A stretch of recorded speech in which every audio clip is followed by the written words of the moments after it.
Pour les chefs d'État de la CEDEAO, la communauté ouest-africaine, c'est on ne peut plus clair. Alassane Ouattara est le président élu de la Côte d'Ivoire suite au second tour du 28 novembre et le sortant Laurent Gbagbo n'a qu'à s'en aller.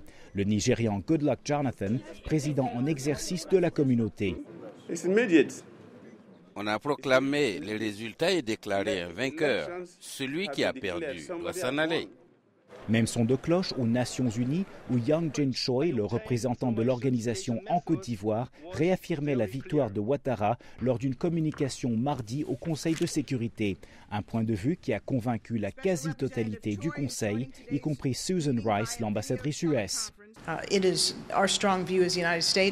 Pour les États-Unis, les forces en présence doivent faire en sorte que le président élu Ouattara puisse prendre ses fonctions en conformité avec les lois et procédures ivoiriennes. Pendant ce temps, le bras de fer continue en Côte d'Ivoire. L'ancien Premier ministre a beau avoir le soutien de la communauté internationale, Gbagbo reste à son poste après que le Conseil constitutionnel, dominé par ses proches, l'ait déclaré élu et annulé les résultats proclamés par la commission électorale qui donnait Ouattara vainqueur.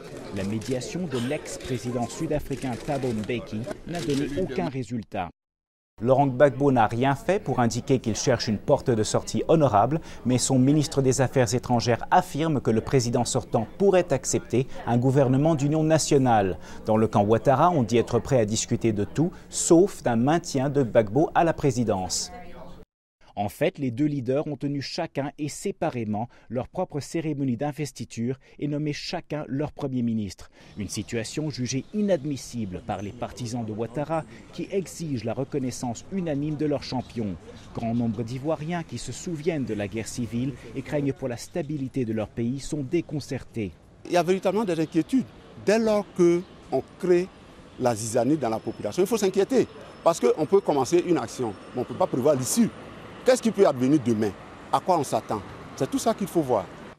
Pendant ce temps, les ex-rebelles des forces nouvelles affirment que s'ils sont attaqués, ils prendront le contrôle de tout le territoire. Robert Daguillard, La Voix de l'Amérique à Washington.